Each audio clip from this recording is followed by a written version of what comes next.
ನಮಸ್ಕಾರ. ವಿಕ್ರಮ ವಿಶೇಷ ಕಾರ್ಯಕ್ರಮಕ್ಕೆ ಸ್ವಾಗತ. ನಾನು ಶ್ವೇತಾ. ಇದುವರೆಗೆ ಮುಸ್ಲಿಮರಿಂದ ಜಿಹಾದ್ ನೋಡಿದ್ವಿ.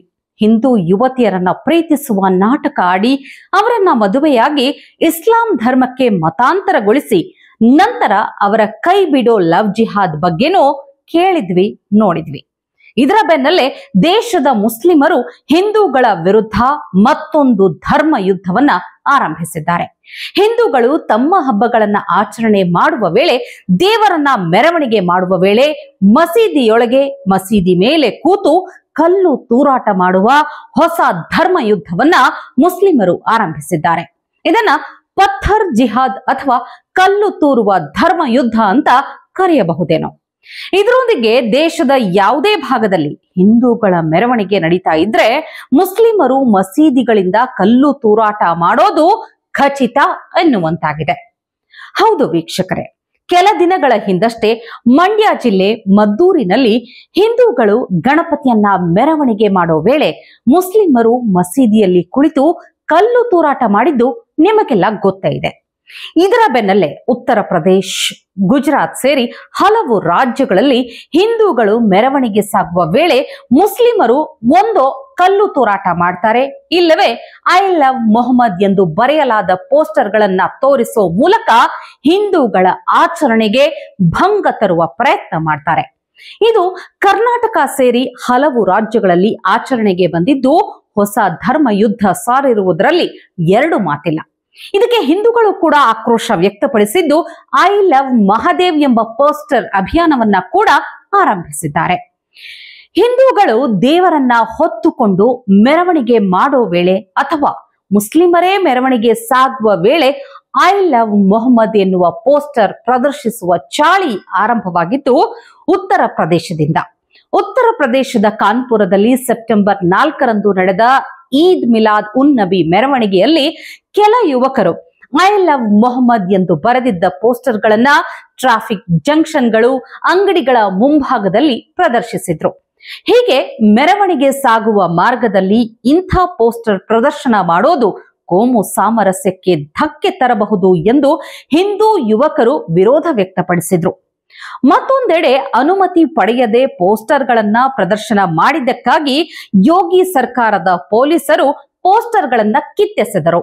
ಆದ್ರೆ ಇದನ್ನೇ ಅಪರಾಧ ಎಂಬಂತೆ ತಿಳಿದ ಮುಸ್ಲಿಮರು ಧರ್ಮ ದಂಗಲ್ ಆರಂಭಿಸಿದ್ದಾರೆ. ಐ ಲವ್ ಮೊಹಮ್ಮದ್ ಅನ್ನೋ ಪೋಸ್ಟರ್ಗಳು ಇರೋ ಫೋಟೋಗಳನ್ನ ಸಾಮಾಜಿಕ ಜಾಲತಾಣಗಳಲ್ಲಿ ಶೇರ್ ಮಾಡೋ ಮೂಲಕ ಅಭಿಯಾನ ಆರಂಭಿಸಲಾಯಿತು. ಅಷ್ಟೇ ಅಲ್ಲ, ಮುಸ್ಲಿಮರು ಬೀದಿಗಿಳಿದು ಪೋಸ್ಟರ್ಗಳನ್ನ ಮತ್ತೆ ಅಳವಡಿಸಬೇಕು ಅಂತ ಪಟ್ಟು ಹಿಡಿದ್ರು. ಕೊನೆಗೆ ಪೊಲೀಸರು ಲಾಠಿ ಚಾರ್ಜ್ ಮಾಡಿದ್ರು. ಹಲವರ ವಿರುದ್ಧ ಕೇಸ್ಗಳನ್ನೂ ಜಡಿದ್ರು. ಇದರಿಂದ ಇನ್ನಷ್ಟು ಕೆರಳಿದ ಮುಸ್ಲಿಮರು ಕಾನ್ಪುರ, ರಾಯ್ಬರೇಲಿ, ಸಂಭಲ್ ಸೇರಿದಂತೆ ಹಲವು ಜಿಲ್ಲೆಗಳಲ್ಲಿ ಕೋಮುವಾದದ ಕಿಡಿ ಹೊತ್ತಿಸಿದ್ರು. ವಾರಣಾಸಿಯಲ್ಲಂತೂ ಇಸ್ಲಾಂ ಧರ್ಮದ ಮೌಲ್ವಿಗಳೇ ಐ ಲವ್ ಮೊಹಮ್ಮದ್ ಎನ್ನುವ ಪೋಸ್ಟರ್ಗಳನ್ನ ಬೀದಿಗೆ ಎಳೆಯುವ ಮೂಲಕ ಧರ್ಮ ಯುದ್ಧವನ್ನೇ ಸಾರಿಬಿಟ್ರು. ಧಾರ್ಮಿಕ ಭಾವನೆಗಳನ್ನ ಕೆರಳಿಸೋ ಹಿಂದೂ ಮುಸ್ಲಿಮರ ಮಧ್ಯೆ ಸಂಘರ್ಷಕ್ಕೆ ಕಾರಣವಾಗುವ ಪೋಸ್ಟರ್ಗಳನ್ನ ಪ್ರದರ್ಶಿಸುವ ಮೂಲಕ ಹೊಸ ರೀತಿಯ ಧರ್ಮ ಯುದ್ಧಕ್ಕೆ ಉತ್ತರ ಪ್ರದೇಶದಲ್ಲಿ ಆರಂಭಿಸಿದ್ದ ಅಭಿಯಾನ ಈಗ ಬೇರೆ ರಾಜ್ಯಗಳಿಗೂ ವಿಸ್ತರಣೆಯಾಗಿದೆ.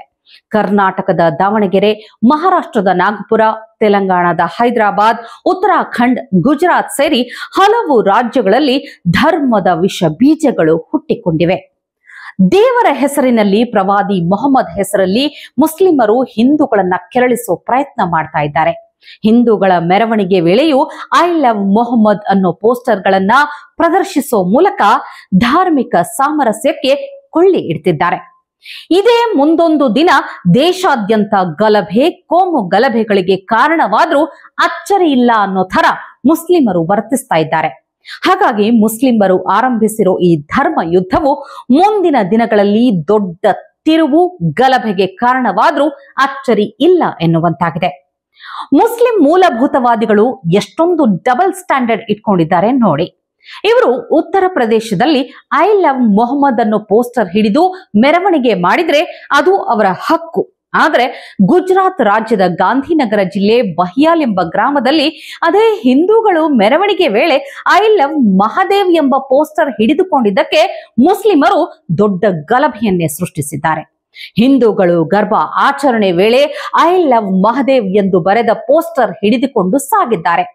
ಇದರಿಂದ ಕೆರಳಿದ ಮುಸ್ಲಿಮರು ಪೋಸ್ಟರ್ ಹಿಡಿದವರ ಮೇಲೆ ದಾಳಿ ಮಾಡಿ ಹಲ್ಲೆ ನಡೆಸಿದ್ದಾರೆ.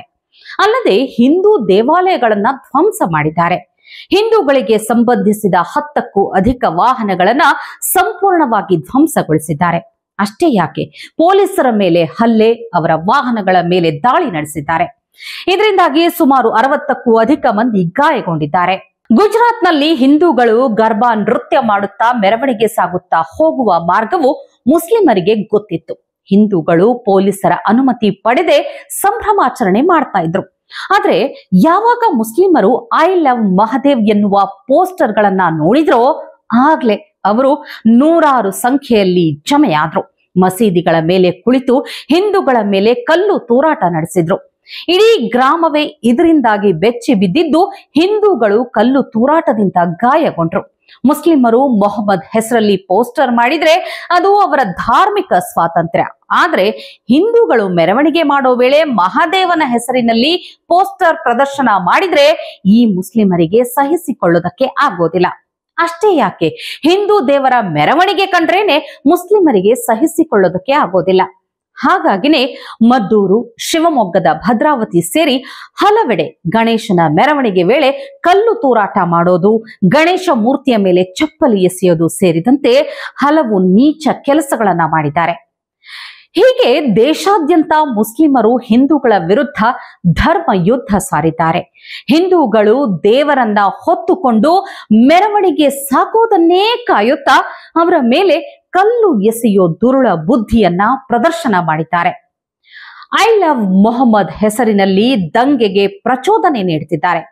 ಇಷ್ಟಾದ್ರೂ ಕೂಡ ಪ್ರತಿಪಕ್ಷಗಳ ನಾಯಕರು, ಸೋ ಕಾಲ್ಡ್ ಪ್ರಗತಿಪರರು, ಬುದ್ಧಿಯೇ ಇಲ್ಲದ ಬುದ್ಧಿಜೀವಿಗಳು, ಹಿಂದೂಗಳ ವಿಷಯದಲ್ಲಿ ಎಡಬಿಡಂಗಿಗಳಂತೆ ಆಡೋ ಎಡಪಂಥೀಯರು ಬಾಯಿ ಮುಚ್ಚಿಕೊಂಡು ಕೂತಿದ್ದಾರೆ. ಹಿಂದೂಗಳು ಮೆರವಣಿಗೆ ಮಾಡೋ ವೇಳೆ ಕಲ್ಲು ತೂರಾಟ ನಡೆಸಿದ್ದಕ್ಕೆ ಬಿಜೆಪಿಯವರು ಪ್ರತಿಭಟನೆ ಮಾಡಿದರೂ ಅದನ್ನ ರಾಜಕೀಯ, ಕೋಮುವಾದ ಅನ್ನೋ ಪಟ್ಟವನ್ನ ಕಾಂಗ್ರೆಸ್ಸಿಗರು, ಎಡಪಂಥೀಯರು ಕಟ್ತಾರೆ. ಅದೇ ಮುಸ್ಲಿಮರು ದೇಶಾದ್ಯಂತ ಕೋಮುವಾದ, ಗಲಭೆಗೆ ಪ್ರಚೋದನೆ ನೀಡುತ್ತಿದ್ದರೂ ಈ ಎಡಬಿಡಂಗಿಗಳು ಒಂದೂ ಮಾತಾಡ್ತಾ ಇಲ್ಲ. ಯಾಕೆಂದ್ರೆ ಮುಸ್ಲಿಮರು ಎಂಥದ್ದೇ ಅನಾಚಾರ ಮಾಡಿದ್ರು ಇವರ ಕಣ್ಣುಗಳಿಗೆ ಅದು ಆಚಾರ ಎಂಬಂತೆಯೇ ಕಾಣ್ತಿದೆ. ಕಾಂಗ್ರೆಸ್ಸಿಗರು ಬಿಡಿ, ಇಸ್ಲಾಮಿಕ್ ಭಯೋತ್ಪಾದಕರು ಬಂದು ಬಾಂಬ್ ಹಾಕಿದ್ರು ಅವರು ತುಟಿಕ್ ಪಿಟಿಕ್ ಅನ್ನೋದಿಲ್ಲ. ಅವರಿಗೆ ಹಿಂದೂಗಳ ಪರಿಸ್ಥಿತಿ ಏನಾದ್ರೂ ಆಗ್ಲಿ, ಮುಸ್ಲಿಮರ ಭಾವನೆಗಳಿಗೆ ಮಾತ್ರ ಧಕ್ಕೆ ಆಗ್ಬಾರ್ದು. ಮುಸ್ಲಿಮರು ಎಲ್ಲಿ ಮುನಿಸಿಕೊಂಡ್ರೆ ಚುನಾವಣೆಯಲ್ಲಿ ವೋಟುಗಳು ತಪ್ತವೆ ಅನ್ನೋ ದುರುದ್ದೇಶ ಕಾಂಗ್ರೆಸ್ಗೆ ಇದೆ. ಹಾಗಾಗಿನೇ ಅವರು ದೇಶದ ಯಾವುದೇ ಭಾಗದಲ್ಲಿ ಹಿಂದೂಗಳ ಮೇಲೆ ಮುಸ್ಲಿಮರು ಕಲ್ಲು ತೂರಾಟ ಮಾಡ್ಲಿ, ಕೊಲೆಯನ್ನೇ ಮಾಡ್ಲಿ ಬಾಯಿ ಬಿಡೋದಿಲ್ಲ. ಬಿಜೆಪಿಯವರು ರಾಜಕೀಯ ಮಾಡ್ತಿದ್ದಾರೆ ಅನ್ಕೊಂಡೇ ಕಾಂಗ್ರೆಸ್ಸಿಗರು ಮುಸ್ಲಿಮರನ್ನ ತಬ್ಬಿಕೊಳ್ತಾರೆ. ಅವರು ಮಾಡಿದ್ದೇ ಸರಿ ಅಂತ ಹೇಳ್ತಾರೆ. ಇನ್ನು ಕಾಂಗ್ರೆಸ್ಸಿನ ಗುಲಾಮರಾಗಿರೋ ಎಡಪಂಥೀಯರು, ಬುದ್ಧಿಜೀವಿಗಳು, ಪ್ರಗತಿಪರರು ಕೂಡ ಇದು ಹಿಂದೂ ಸಂಘಟನೆಗಳು ಹಾಗೂ ಬಿಜೆಪಿಯವರ ಕೋಮು ಮನಸ್ಥಿತಿ ಅಂತ ದೊಡ್ಡ ಭಾಷಣ ಬಿಗಿತಾರೆ. ಅಲ್ಲೆಲ್ಲೋ ದೂರದ ಪ್ಯಾಲೆಸ್ತೈನ್ನಲ್ಲಿ ಮುಸ್ಲಿಮರ ಹತ್ಯೆ ಆಗಿದ್ದಕ್ಕೆ ಪ್ರಕಾಶ್ ರಾಜ್ ಅಂತ ನಟ ಭಯಂಕರರು ಮೋದಿ ವಿರುದ್ಧ ಮಾತಾಡ್ತಾರೆ. ಹಕ್ಕು, ಸ್ವಾತಂತ್ರ್ಯ, ಜೀವಪರತೆ ಅಂತೆಲ್ಲ ಭಾಷಣ ಬಿಗಿತಾರೆ. ಆದ್ರೆ ನಮ್ಮ ದೇಶದಲ್ಲೇ ಹಿಂದೂಗಳ ಮೇಲೆ ದಾಳಿ ಆಗ್ತಾ ಇದ್ರು ಇಂಥ ನಟ ಭಯಂಕರರು, ಜೀವಪರರು ಬಾಯಿಗೆ ಬೀಗ ಜಡ್ಕೊಂಡು ಕೂತಿರ್ತಾರೆ. ಇದೇ ಮುಸ್ಲಿಮರಿಗೆ ಸದರ ಸಿಕ್ಕಂತಾಗ್ತಿದೆ. ಇಂಥ ಇಸ್ಲಾಮಿಕ್ ಮೂಲಭೂತವಾದಿಗಳ ದಾಳಿಯಿಂದಾಗಿ ಹಿಂದೂಗಳು ಇನ್ನೂ ಎಷ್ಟು ಕಷ್ಟ ಅನುಭವಿಸಬೇಕು ಗೊತ್ತಿಲ್ಲ. ಆ ಮಹಾದೇವನೇ ಕಾಪಾಡಬೇಕು. ಜಿಹಾದಿಗಳು ಏನೇ ಮಾಡ್ಲಿ, ನಾವು ಹಿಂದೂಗಳು ಇನ್ನಾದ್ರೂ ಒಗ್ಗಟ್ಟಾಗಿ ಇರೋಣ. ಎಲ್ಲರೂ ಐ ಲವ್ ಮಹಾದೇವ್ ಅನ್ನೋಣ. ನಾವು ಗಟ್ಟಿ ಧ್ವನಿಯಲ್ಲಿ ಹೇಳ್ತೀವಿ, we love Mahadev. TV Vikrama, ದೇಶ ನಿಮ್ಮ ಕೈಯಲ್ಲಿ. ಈ ಕಾರ್ಯಕ್ರಮ ನಿಮಗೆ ಇಷ್ಟ ಆಗಿದ್ದಲ್ಲಿ ಲೈಕ್, ಶೇರ್ ಹಾಗೂ ಕಮೆಂಟ್ ಮಾಡಿ. ಟಿವಿ ವಿಕ್ರಮದ ಕಾರ್ಯಕ್ರಮಗಳನ್ನು ನಿರಂತರವಾಗಿ ವೀಕ್ಷಿಸಲು ಸಬ್ಸ್ಕ್ರೈಬ್ ಮಾಡಿ, ಬೆಲ್ ಐಕನ್ ಒತ್ತಿ.